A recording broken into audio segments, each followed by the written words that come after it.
Oi, o meu nome é Júlia da Rosa, sou formada em produção e mídia audiovisual, sou produtora do documentário Uma Estrela na Palma da Mão. Oi, o meu nome é Vanessa Garcia, sou diretora do documentário Uma Estrela na Palma da Mão, também sou formada em PMA e a gente veio aqui contar um pouco sobre a produção desse documentário no programa Laboratório. O documentário Uma Estrela na Palma da Mão conta um pouco da vida da escritora Valquíria Aires Garcia, traz um pouco das histórias dela e de como essas histórias foram inspiradas por fatos que aconteceram na vida dela. Acompanhe na íntegra o documentário e depois voltamos para contar um pouco mais os detalhes sobre a produção. Sabe como tudo começou? Como é que eu comecei a escrever as minhas histórias, a inventar? Foi quando minhas filhas eram pequenas. Quando elas iam dormir, eu contava as histórias para elas, todas inventadas por mim. E depois eu escrevia essas histórias. E com minhas filhas crianças ainda, batia na casa do meu antigo professor de ginásio para que ele os revisasse. Não há como não repetir isto, porque é a minha história e é a minha vida.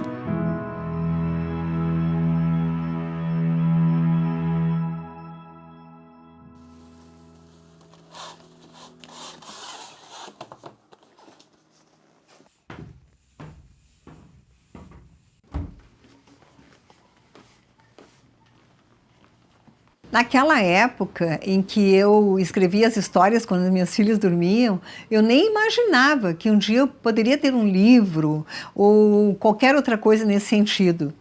Simplesmente eu fazia. Eu escrevia, guardava, colocava numa caixinha, numa gaveta, e escrevia de novo e levava para o professor olhar, como eu falei. Ia fazendo aquilo que eu achava que deveria fazer, tecendo. E foi também em Cachoeira onde eu comecei a me interessar por a questão da literatura, do incentivo à leitura, das oficinas, todas as oficinas que o Ateliê Livre de Cachoeira oferecia, de escultura, cerâmica, desenho, pintura, e tudo que vinha eu aproveitava. O texto, para mim, é uma escultura, né? E eu vou polindo. A gente vai polindo o texto, vai polindo, vai tirando os excessos, tirando os excessos, tirando os excessos.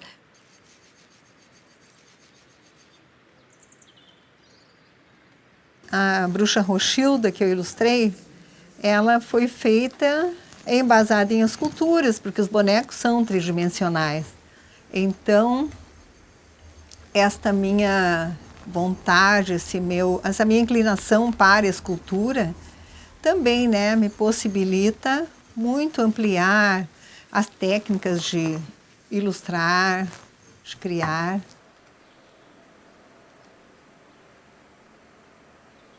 Os personagens da Rochilda que foram construídos com fiozinhos de luz, né?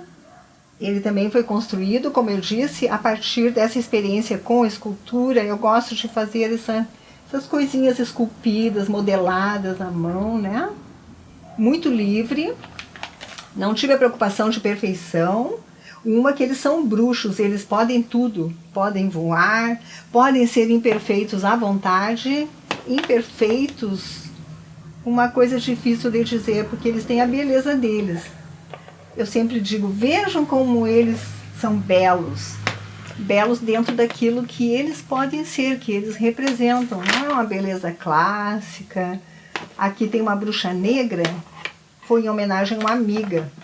Ela me falou, Val, tu viste que livro de bruxa negra não existe? Ou se existe eu não conheço. E daí eu criei a Verchilda, em homenagem à minha amiga Vera. E os livros nem me passavam pela cabeça que eu teria. Só que, chegando em Santa Cruz, quando eu mudei para cá, houve o concurso da Unisc, concurso literário, né, literatura infanto-juvenil, e eu tinha um poema escrito muito singelo, alguma coisa assim, estava tentando até criar um poema, Noite com Medo de Escuridão. Então, esse texto ganhou o primeiro lugar e o prêmio seria a publicação do livro. O Noite com Medo de Escuridão participou do concurso em 2003, junto com o texto do Sapo Sapoff. Ficou em primeiro lugar e o Sapo Sapoff menção honrosa. Então, em 2004 foi lançado Noite com Medo de Escuridão e em 2005 o Sapo Sapoff. Eu continuei criando de várias maneiras e as ideias continuam sempre brotando de várias maneiras. Às vezes de um fato como a vaca amarela, surgiu de um fato, que a vaca espantou-se, assustou-se com um grupo de ciclistas e foi real. E um dia começou a se formar na minha cabeça uma história de um sapo. E com inspiração ainda, que eu tinha perto de mim, de uma pessoa que usava suspensório e que gostava de ler e de saber das coisas e buscava informação e usava chapéu e suspensório, eis que nasceu o Sapo Sapoff, né? Bom, eu particularmente uso o chapéu desde os 17, 18 anos. E aí quando vim para Santa Cruz, conheci a Valquíria aqui, em 2001. E foi o mesmo ano, foi muito rápido o processo, praticamente a gente casou no mesmo ano. E para ela também o chapéu era algo muito marcante. Eu adorava o Fernando Pessoa, a figura do Fernando Pessoa, porque aquele chapéu era muito marcante, adorava chapéu já. E daí, quando eu conheci o Jair, a gente começou a sair para dançar, para se divertir, sair de chapéu. Eu já estava adotando o chapéu para contar histórias, e daí a gente já comecei a usar chapéu também para sair. E sempre foi uma coisa muito marcante. E eu tenho uma etiqueta que diz assim, não é o fim do caminho. E que eu tinha comigo já há uns 5 anos por aí, mais ou menos 5 anos. Os textos, eles surgem de várias formas. Às vezes eles vêm num sonho, às vezes do cotidiano, muito do cotidiano, muito, né? Porque é interessante a gente transformar o nosso entorno em coisa boa. É muito bom, eu acho ótimo. Que a janela azul ofereça sempre o verde da mata, o cheiro e o colorido das flores, a presença dos pássaros e até o tênis velho no telhado do vizinho. Rogo que haja eternamente janela azul. Com os meus livros e as minhas histórias, eu já fui para muitos lugares interessantes, lugares próximos, mais longe. Eu vivo momentos maravilhosos.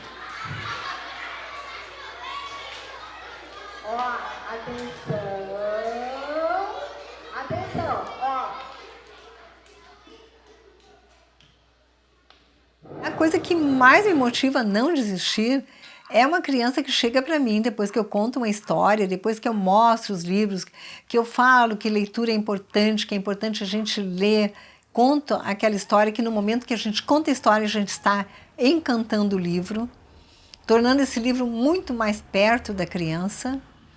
E neste momento que ela chega para mim, vem me abraçar e diz: Val, parabéns, não deixa nunca de escrever livros, tá? Olha que coisa, que se isso não é uma coisa mais fantástica, o melhor incentivo que tu tem para seguir. Eu vejo o trabalho da Valquíria, a dedicação, o afeto, o amor que ela tem pelas suas criações, pelo seu universo literário ou mesmo das artes plásticas, sabe assim, quando está surgindo uma escultura, algo. O que eu vejo é algo sincero, é aquele carinho, aquela coisa de tipo, não é simplesmente só mais um livro à venda, não é só mais uma escultura para venda.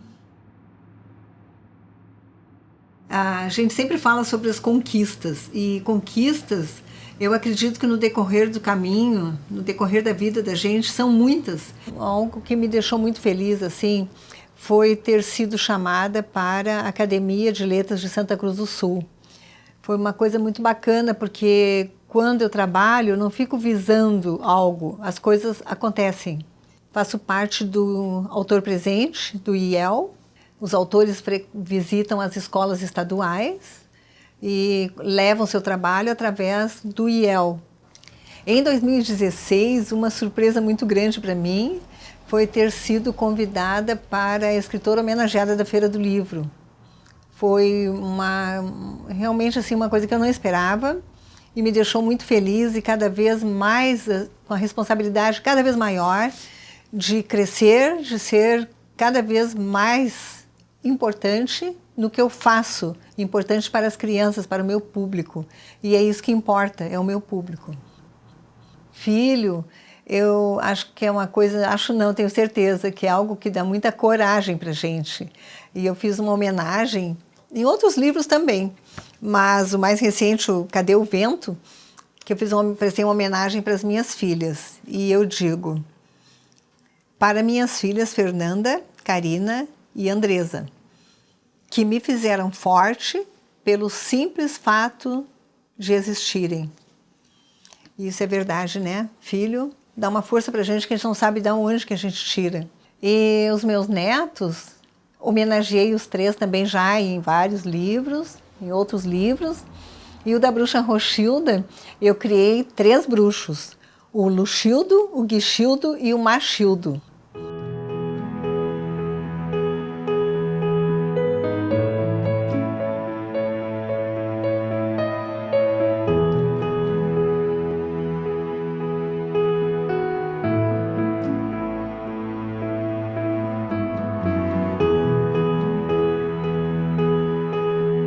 Lá pelos anos 80, em Cachoeira, na minha terra natal, a minha professora Heloísa de Bem Vidal, do Ateliê Livre, me falou: Guria, tu tens uma estrela na palma da tua mão, olha só. Que exagero, não? Sabe o que é verdade?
Você assistiu o documentário Uma Estrela na Palma da Mão. Depois do intervalo, vamos contar como foi produzir esse trabalho.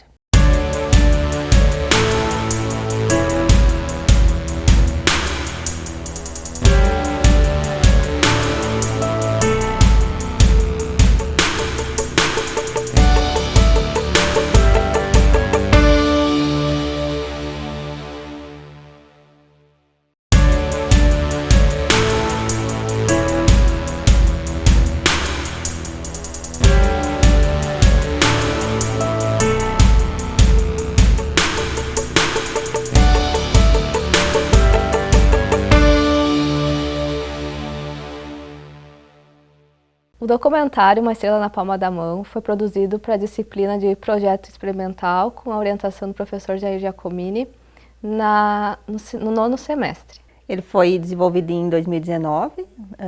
A ideia, como a gente chegou na ideia, a gente começou a conversar que a gente gostaria de valorizar os artistas locais, né? Porque a gente também, como produtor local, né, a gente entende que tem que ter um conhecimento, uma valorização do que é feito aqui. E conversando com o nosso orientador, né, com o professor Jair, ele sugeriu alguns nomes de alguns artistas, né? E surgiu o nome da Valquíria Aires Garcia. A gente foi olhar o trabalho dela, ela tinha um trabalho consistente, né, bem interessante, né? Porque além das histórias infantis, ela também pintava e produzia os desenhos, né? E era algo mais independente também. E então a gente decidiu fazer o documentário com ela, né? Explorar mais esse trabalho dela. Eu fiz o primeiro contato com a Valquíria, a gente fez através de um e-mail. Após o primeiro encontro que eu tive com ela já se mostrou bem interessada quando a gente explanou para ela que gostaria de mostrar mais as obras dela. Como ela trabalhava numa biblioteca infantil municipal, ela tinha muitas das suas obras lá também, então ela já, no primeiro momento, já disponibilizou. A gente conseguiu ter um contato assim bem interessante. Ela mostrou bem interessada em participar do documentário. Bem aberta, Bem né, aberta. a ideia, né, e acho que isso também que é interessante, porque quando a gente vai fazer um documentário sobre personagem, esse personagem ele precisa render, né, ele precisa ter o que falar e precisa ser interessante para o público que assiste, né, porque ele vai ser o foco do documentário. Como a Valquíria, ela era escritora e ao mesmo tempo ela também desenvolvia um trabalho na biblioteca local, a minha ideia era trazer para o debate a questão da não valorização da arte, porque muitas pessoas não veem a cultura como um trabalho, né? E muitos artistas não conseguem viver da própria arte. À medida que a gente foi conversando com ela, a gente foi vendo que isso para ela não era importante. O importante para ela era fazer aquilo porque ela gostava, era algo que fazia parte da vida dela, e então a gente acabou trocando, né? Então, não vamos conversar tanto sobre isso, porque isso não é o principal aqui para ela. E ela começou a falar mais da vida dela, das obras dela, de como aquelas histórias que ela tinha escrito foram inspiradas na vida dela, né? Do que ela tinha vivido, né? E de como desde o princípio, lá com as filhas dela, que ela contava as histórias para as filhas dela, como isso era uma parte importante da vida dela, né? Então a gente acabou trocando esse foco, né, do documentário e trazendo mais para esse aspecto, né, da vida dela e das obras mesmo. Conforme a gente foi conhecendo ela, a gente viu que ela, além de ser escritora, ela também elaborava os personagens dela com biscuit, com tudo que era tipo de material que ela pudesse, ela estava ali botando uma vida nos personagens, né? Então ela tinha um personagem um deles que era um dos principais, que seria o Sapo Sapoff. Ela tinha fantoche, tinha outras da Bruxa Rochilda. Que ela tinha feito, né? Ela fez todos os personagens, porque ela também pinta, desenha, né? Todos os personagens daquela história estavam lá envolvidos com ela. A Valquíria em si, ela já era um personagem, né? Ela tinha muito, como ela, além de escrever, ela também contava as histórias, ela tinha essa coisa muito teatral, né? No falar, no se vestir, né? Então é uma coisa que a gente resolveu aproveitar também, né? E a casa dela também, como ela também é artista plástica, então tinha esculturas dela na casa dela. Então a gente resolveu utilizar esse ambiente, né? Para ser o ambiente da filmagem, que também ao mesmo tempo ia mostrar um pouco dela, né, através do lugar que ela vivia, né, era um lugar também bem colorido, né, isso também a gente quis trazer, né. O Ítalo, que foi o nosso diretor de fotografia, ele aproveitou, né, soube aproveitar bem através dos enquadramentos, da própria direção de arte, né, das cores bem saturadas, né, até porque como ela faz histórias infantis, acho que é uma coisa interessante, né, de ressaltar o colorido, né, que tem nos livros dela também, que tinha na casa, tinha nas roupas. A partir disso a gente pensou como a gente poderia aproveitar esses espaços, né, uma escada, uma mesa, né, sair do lugar comum ali da entrevista sentado numa cadeira, né, que também a gente tem, mas aproveitar outros, né, espaços bonitos que ela tinha na casa dela, né. Naquele modo comum, né? Porque a gente quando a gente pensa em documentário, acho que principalmente o documentário brasileiro, ele tem muito de entrevista, né? Que quando bem empregado, assim, deixa o documentário num outro nível, né? Só que a gente foi desafiado pelo nosso orientador a não utilizar só isso, a pensar em outras maneiras de como a gente poderia, outros recursos que a gente poderia utilizar, né? E a partir disso aí a gente pensou em utilizar os próprios materiais dela, ou ela falando os poemas, né? Narrando os poemas. Que a janela azul ofereça sempre o verde da mata, o cheiro e o colorido das flores, a presença dos pássaros e até o tênis velho no telhado do vizinho. rogo que haja eternamente janela azul. Até porque a Valquíria, ela é considerada tipo uma artista, se tu for ver, ela mesma se completa, né? Ela ilustra, ela escreve, ela conta as histórias dela. Embora o diretor ele tenha esse poder, né, de poder montar do jeito que ele quiser, a gente tentou preservar, né, a história dela, focar mais na história e alguns detalhes assim que não era interessante, era algo muito pessoal, a gente não colocou. Pelo fato do marido dela mesmo, né, que a gente estava mais focado na Valquíria mesmo, na história dela, e daqui a pouco eles se mostraram assim colaborativos de ele poder participar junto, né, porque como ele já tinha um personagem baseado nele, que era o Sapo-Sapoff, relacionado às características físicas dele, então a gente teve essa colaboração de poder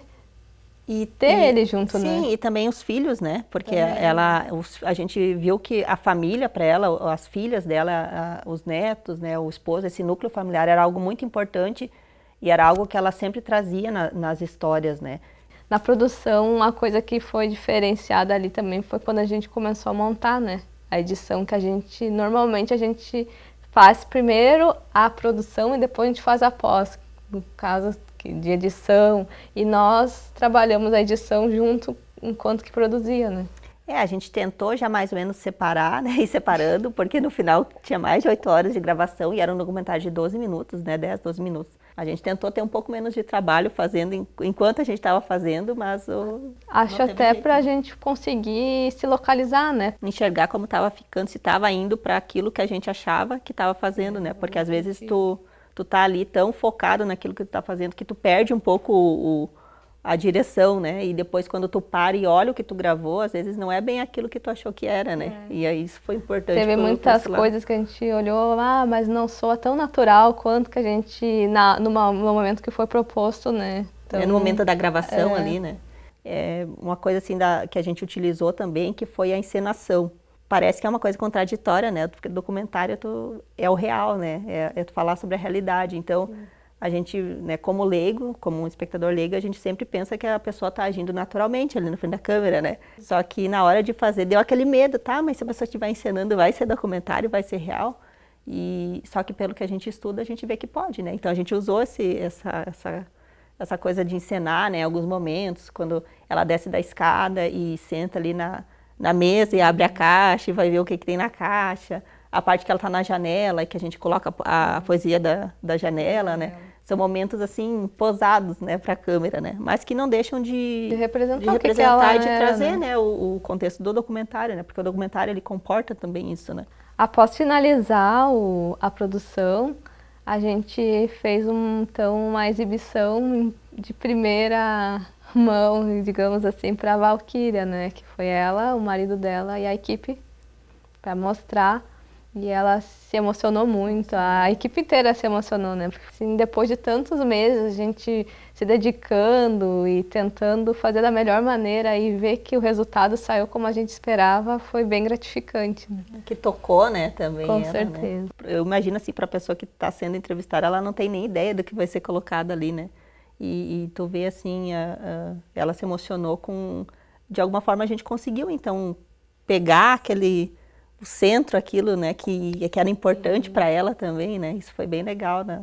E depois tudo montado, com a trilha sonora, que era algo assim também que foi o Michael Erdina, do Tomate Cereja Produções, que fez para nós. Fez a produção em parceria. Consistente, né, com o que a gente queria passar, né, acho que deu todo o toque final que faltava, né, para o documentário, né, ele conseguiu pegar um pouco da ideia e traduzir isso em música, né? Então ele criou essa trilha para nós, assim. Sim, tudo foi se encaixando, né? A trilha, a história, a animação, tomando vida, né? Porque então era aquelas ilustrações estáticas, então daqui a pouco elas também acabaram brilhantando um pouquinho mais, né? Hoje que o documentário.